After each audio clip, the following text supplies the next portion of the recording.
BJP ರಾಜ್ಯಾಧ್ಯಕ್ಷ ವಿಜೇಂದ್ರ ಕೂಡ city Ravi ಬಂಧನದ ಬಗ್ಗೆ ವಾಗ್ದಾಳಿ ನಡೆಸಿದ್ರು. ರಾಜ್ಯ ಸರ್ಕಾರ ಸಿಟಿ ರವಿ ಅವರನ್ನ ಉಗ್ರಗಾಮಿಯಂತೆ ನಡೆಸಿಕೊಂಡಿದೆ. ಪೊಲೀಸರ ಮೇಲೆ ಒತ್ತಡ, ಸಿಟಿ ರವಿ ಮೇಲೆ ಹಲ್ಲೆ ಮಾಡಿದ್ದು ಅಲ್ಲದೆ ಊಟ ನಿದ್ದೆ ಮಾಡೋದಕ್ಕೆ ಬಿಡದೆ ಚಿತ್ರಹಿಂಸೆ ನೀಡಿದ್ದಾರೆ. ಇದನ್ನ ಬಿಜೆಪಿ ತೀವ್ರವಾಗಿ ಖಂಡಿಸುತ್ತೆ. ಸಿಟಿ ರವಿ ಜೊತೆಗೆ ನಾವೆಲ್ಲರೂ ಇದ್ದೀವಿ ಅಂತ ಹೇಳಿದ್ದಾರೆ. ಮೇಲ್ನೋಟಕ್ಕೆ ಗೊತ್ತಾಗ್ತದೆ ರಾಜ್ಯ ಸರ್ಕಾರ ಯಾವ ರೀತಿ ಕಾನೂನು ಬಾಹಿರವಾಗಿ ನಡೆದುಕೊಂಡಿದೆ. ಒಂದು ನೋಟಿಸ್ ಅನ್ನು ಕೂಡ ಕೊಡದೇನೆ ಒಬ್ಬ ಜನಪ್ರತಿನಿಧಿಯನ್ನ ಅರೆಸ್ಟ್ ಮಾಡಿರ್ತಕ್ಕಂಥದ್ದು ಅಕ್ಷಮ್ಯ ಅಪರಾಧ.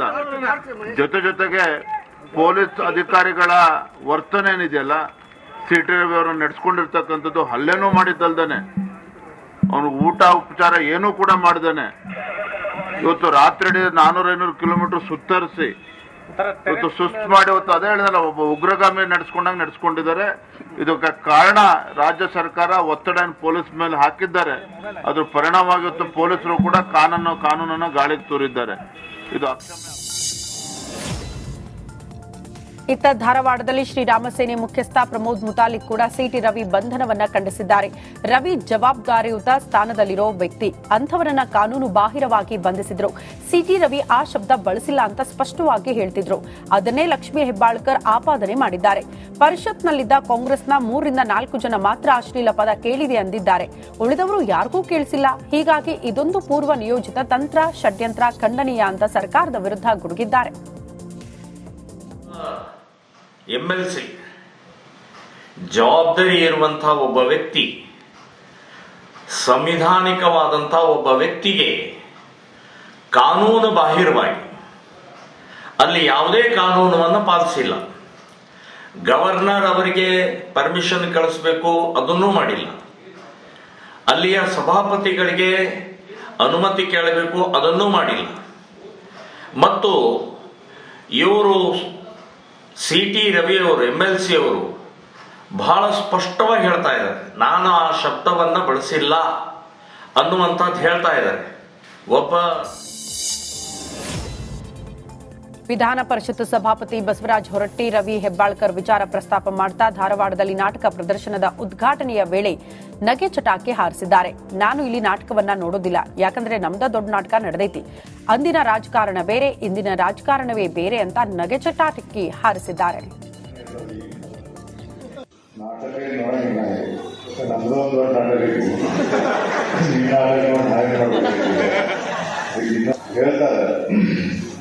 ನಾವೆಂಟು ಜನ ಕುಂತಿರೋದಿದೆ, ಎಲ್ಲರೂ ಒಂದೊಂದು ನಮಗೆ ನಾಟಕನೇ ಇರ್ತಾವೆ. ಈಗಿನ ಕಾಲಕ್ಕೆ ಮೊದಲಿನ ಕಾಲಕ್ಕೆ ಇರಲಿಲ್ಲ.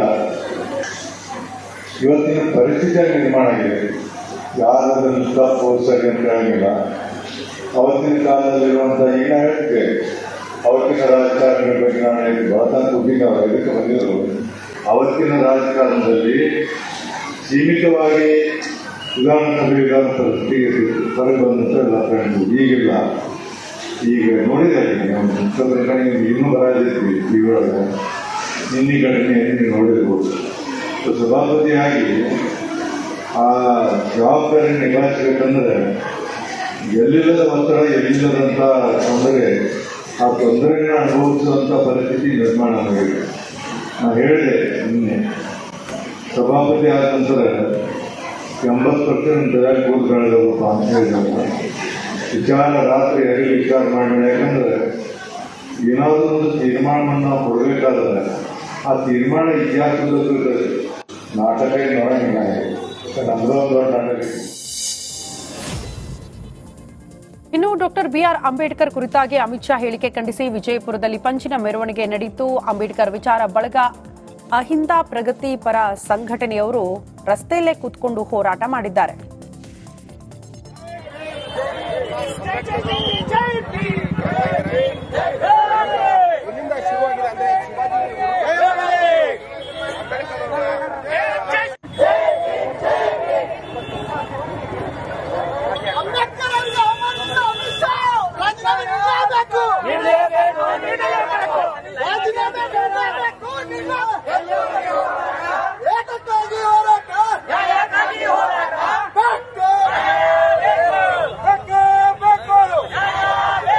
ಧಿಕ್ಕಾರ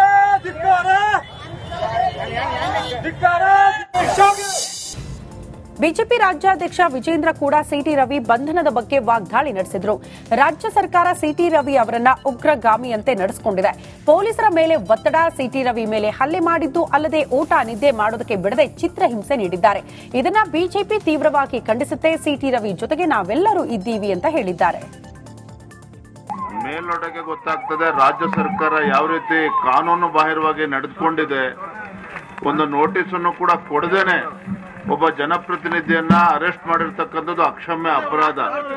ಜೊತೆಗೆ ಪೊಲೀಸ್ ಅಧಿಕಾರಿಗಳ ವರ್ತನೆ ಏನಿದೆಯಲ್ಲ, ಸಿಟಿ ರವಿ ಅವರನ್ನು ನಡೆಸ್ಕೊಂಡಿರ್ತಕ್ಕಂಥದ್ದು ಹಲ್ಲೆನೂ ಮಾಡಿದ್ದಲ್ದೇನೆ, ಅವನು ಊಟ ಉಪಚಾರ ಏನೂ ಕೂಡ ಮಾಡ್ದೇನೆ ಇವತ್ತು ರಾತ್ರಿ 400-500 ಕಿಲೋಮೀಟರ್ ಸುತ್ತರಿಸಿ ಇವತ್ತು ಸುಸ್ತು ಮಾಡಿ ಇವತ್ತು ಅದೇ ಹೇಳಿದಲ್ಲ, ಒಬ್ಬ ಉಗ್ರಗಾಮಿ ನಡೆಸ್ಕೊಂಡಿದ್ದಾರೆ.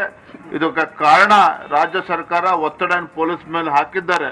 ಅದ್ರ ಪರಿಣಾಮವಾಗಿ ಇವತ್ತು ಪೊಲೀಸರು ಕೂಡ ಕಾನೂನನ್ನು ಗಾಳಿಗೆ ತೂರಿದ್ದಾರೆ. ಇದು ಅಕ್ಷಮ್ಯ. ಇತ್ತ ಧಾರವಾಡದಲ್ಲಿ ಶ್ರೀರಾಮಸೇನೆ ಮುಖ್ಯಸ್ಥ ಪ್ರಮೋದ್ ಮುತಾಲಿಕ್ ಕೂಡ ಸಿಟಿ ರವಿ ಬಂಧನವನ್ನ ಖಂಡಿಸಿದ್ದಾರೆ. ರವಿ ಜವಾಬ್ದಾರಿಯುತ ಸ್ಥಾನದಲ್ಲಿರೋ ವ್ಯಕ್ತಿ, ಅಂಥವರನ್ನ ಕಾನೂನು ಬಾಹಿರವಾಗಿ ಬಂಧಿಸಿದ್ರು. ಸಿಟಿ ರವಿ ಆ ಶಬ್ದ ಬಳಸಿಲ್ಲ ಅಂತ ಸ್ಪಷ್ಟವಾಗಿ ಹೇಳ್ತಿದ್ರು. ಅದನ್ನೇ ಲಕ್ಷ್ಮೀ ಹೆಬ್ಬಾಳ್ಕರ್ ಆಪಾದನೆ ಮಾಡಿದ್ದಾರೆ. ಪರಿಷತ್ನಲ್ಲಿದ್ದ ಕಾಂಗ್ರೆಸ್ನ 3-4 ಜನ ಮಾತ್ರ ಅಶ್ಲೀಲ ಪದ ಕೇಳಿದೆ ಅಂದಿದ್ದಾರೆ. ಉಳಿದವರು ಯಾರಿಗೂ ಕೇಳಿಸಿಲ್ಲ. ಹೀಗಾಗಿ ಇದೊಂದು ಪೂರ್ವ ನಿಯೋಜಿತ ತಂತ್ರ, ಷಡ್ಯಂತ್ರ ಖಂಡನೀಯ ಅಂತ ಸರ್ಕಾರದ ವಿರುದ್ಧ ಗುಡುಗಿದ್ದಾರೆ. MLC ಜವಾಬ್ದಾರಿ ಇರುವಂತಹ ಒಬ್ಬ ವ್ಯಕ್ತಿ, ಸಂವಿಧಾನಿಕವಾದಂತಹ ಒಬ್ಬ ವ್ಯಕ್ತಿಗೆ ಕಾನೂನು ಬಾಹಿರವಾಗಿ ಅಲ್ಲಿ ಯಾವುದೇ ಕಾನೂನನ್ನು ಪಾಲಿಸಿಲ್ಲ. ಗವರ್ನರ್ ಅವರಿಗೆ ಪರ್ಮಿಷನ್ ಕಳಿಸಬೇಕು, ಅದನ್ನೂ ಮಾಡಿಲ್ಲ. ಅಲ್ಲಿಯ ಸಭಾಪತಿಗಳಿಗೆ ಅನುಮತಿ ಕೇಳಬೇಕು, ಅದನ್ನೂ ಮಾಡಿಲ್ಲ. ಮತ್ತು ಇವರು ಸಿಟಿ ರವಿ ಅವರು MLC ಅವರು ಬಹಳ ಸ್ಪಷ್ಟವಾಗಿ ಹೇಳ್ತಾ ಇದ್ದಾರೆ, ನಾನು ಆ ಶಬ್ದವನ್ನ ಬಳಸಿಲ್ಲ ಅನ್ನುವಂಥದ್ದು ಹೇಳ್ತಾ ಇದ್ದಾರೆ. ಒಬ್ಬ ವಿಧಾನ ಪರಿಷತ್ ಸಭಾಪತಿ ಬಸವರಾಜ ಹೊರಟ್ಟಿ ರವಿ ಹೆಬ್ಬಾಳ್ಕರ್ ವಿಚಾರ ಪ್ರಸ್ತಾಪ ಮಾಡ್ತಾ ಧಾರವಾಡದಲ್ಲಿ ನಾಟಕ ಪ್ರದರ್ಶನದ ಉದ್ಘಾಟನೆಯ ವೇಳೆ ನಗೆ ಚಟಾಕಿ ಹಾರಿಸಿದ್ದಾರೆ. ನಾನು ಇಲ್ಲಿ ನಾಟಕವನ್ನ ನೋಡೋದಿಲ್ಲ, ಯಾಕಂದ್ರೆ ನಮ್ದ ದೊಡ್ಡ ನಾಟಕ ನಡೆದೈತಿ. ಅಂದಿನ ರಾಜಕಾರಣ ಬೇರೆ, ಇಂದಿನ ರಾಜಕಾರಣವೇ ಬೇರೆ ಅಂತ ನಗೆ ಚಟಾಕಿ ಹಾರಿಸಿದ್ದಾರೆ.